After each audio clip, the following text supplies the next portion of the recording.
Chapter 3.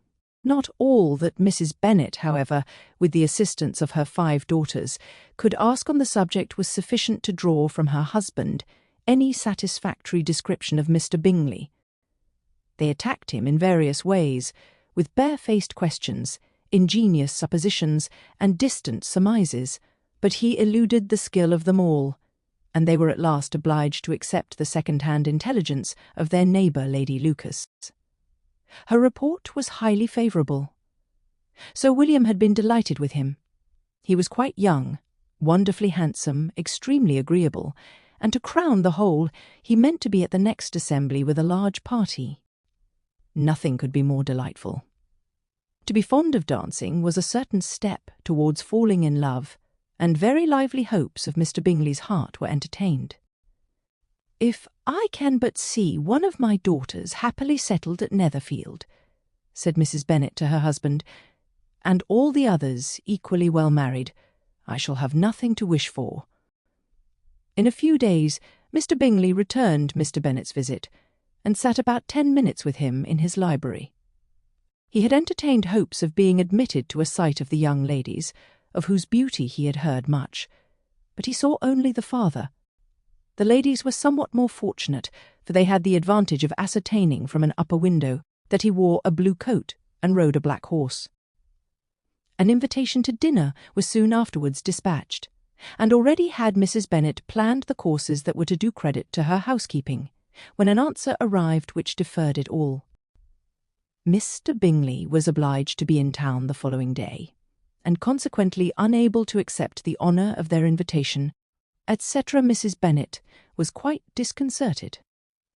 She could not imagine what business he could have in town so soon after his arrival in Hertfordshire, and she began to fear that he might be always flying about from one place to another, and never settled at Netherfield as he ought to be. Lady Lucas quieted her fears a little by starting the idea of his being gone to London only to get a large party for the ball, and a report soon followed that Mr. Bingley was to bring 12 ladies and 7 gentlemen with him to the assembly.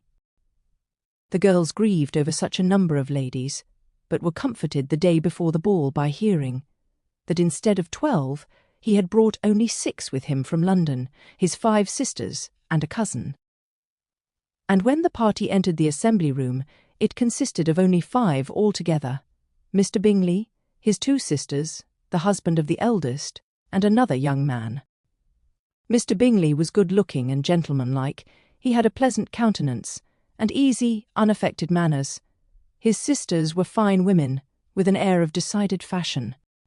His brother-in-law, Mr. Hurst, merely looked the gentleman, but his friend Mr. Darcy soon drew the attention of the room by his fine, tall person, handsome features, noble mien, and the report which was in general circulation within 5 minutes after his entrance, of his having 10,000 a year. The gentleman pronounced him to be a fine figure of a man. The ladies declared he was much handsomer than Mr. Bingley, and he was looked at with great admiration for about half the evening, till his manners gave a disgust which turned the tide of his popularity, for he was discovered to be proud, to be above his company, and above being pleased, and not all his large estate in Derbyshire could then save him from having a most forbidding, disagreeable countenance, and being unworthy to be compared with his friend. Mr. Bingley had soon made himself acquainted with all the principal people in the room. He was lively and unreserved, danced every dance, was angry that the ball closed so early, and talked of giving one himself at Netherfield. Such amiable qualities must speak for themselves. What a contrast between him and his friend! Mr. Darcy danced only once with Mrs. Hurst and once with Miss Bingley, declined being introduced to any other lady, and spent the rest of the evening in walking about the room, speaking occasionally to one of his own party. His character was decided. He was the proudest, most disagreeable man in the world, and everybody hoped that he would never come there again. Amongst the most violent against him was Mrs. Bennet, whose dislike of his general behaviour was sharpened into particular resentment by his having slighted one of her daughters. Elizabeth Bennet had been obliged, by the scarcity of gentlemen, to sit down for 2 dances, and during part of that time, Mr. Darcy had been standing near enough for her to overhear a conversation between him and Mr. Bingley, who came from the dance for a few minutes, to press his friend to join it. "Come, Darcy," said he, "I must have you dance.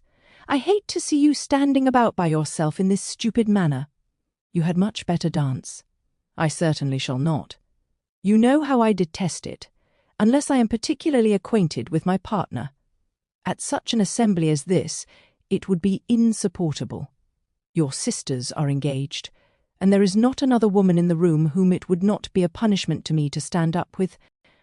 "I would not be so fastidious as you are," cried Bingley, "for a kingdom. Upon my honour, I never met with so many pleasant girls in my life as I have this evening, and there are several of them you see uncommonly pretty." "You are dancing with the only handsome girl in the room," said Mr. Darcy, looking at the eldest Miss Bennet. "Oh, she is the most beautiful creature I ever beheld. But there is one of her sisters sitting down just behind you, who is very pretty, and I dare say very agreeable. Do let me ask my partner to introduce you." "Which do you mean?" And turning round, he looked for a moment at Elizabeth, till catching her eye, he withdrew his own and coldly said, "She is tolerable, but not handsome enough to tempt me, and I am in no humour at present to give consequence to young ladies who are slighted by other men. You had better return to your partner and enjoy her smiles, for you are wasting your time with me." Mr. Bingley followed his advice. Mr. Darcy walked off, and Elizabeth remained with no very cordial feelings towards him. She told the story, however, with great spirit among her friends, for she had a lively, playful disposition, which delighted in anything ridiculous. The evening altogether passed off pleasantly to the whole family. Mrs. Bennet had seen her eldest daughter much admired by the Netherfield party. Mr. Bingley had danced with her twice, and she had been distinguished by his sisters. Jane was as much gratified by this as her mother could be, though in a quieter way. Elizabeth felt Jane's pleasure. Mary had heard herself mentioned to Miss Bingley as the most accomplished girl in the neighbourhood, and Catherine and Lydia had been fortunate enough to be never without partners, which was all that they had yet learnt to care for at a ball. They returned, therefore, in good spirits to Longbourn, the village where they lived, and of which they were the principal inhabitants. They found Mr. Bennet still up. With a book he was regardless of time, and on the present occasion he had a good deal of curiosity as to the event of an evening which had raised such splendid expectations. He had rather hoped that all his wife's views on the stranger would be disappointed, but he soon found that he had a very different story to hear. "Oh, my dear Mr. Bennet," as she entered the room, "we have had a most delightful evening, a most excellent ball. I wish you had been there. Jane was so admired, nothing could be like it. Everybody said how well she looked, and Mr. Bingley thought her quite beautiful, and danced with her twice. Only think of that, my dear. He actually danced with her twice, and she was the only creature in the room that he asked a second time. First of all, he asked Miss Lucas. I was so vexed to see him stand up with her, but however he did not admire her at all. Indeed, nobody can, you know, and he seemed quite struck with Jane as she was going down the dance. So he inquired who she was, and got introduced, and asked her for the two next. Then the 2/3 he danced with Miss King, and the 2/4 with Maria Lucas, and the 2/5 with Jane again, and the 2/6 with Lizzie, and the Boulanger. If he had had any compassion for me, cried her husband impatiently, he would not have danced half so much. For God's sake, say no more of his partners. Oh, that he had sprained his ankle in the first dance.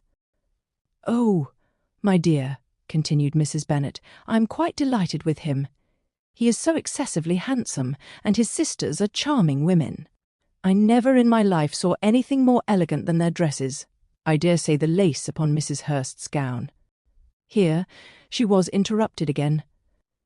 Mr. Bennet protested against any description of finery. She was therefore obliged to seek another branch of the subject, and related, with much bitterness of spirit and some exaggeration, the shocking rudeness of Mr. Darcy.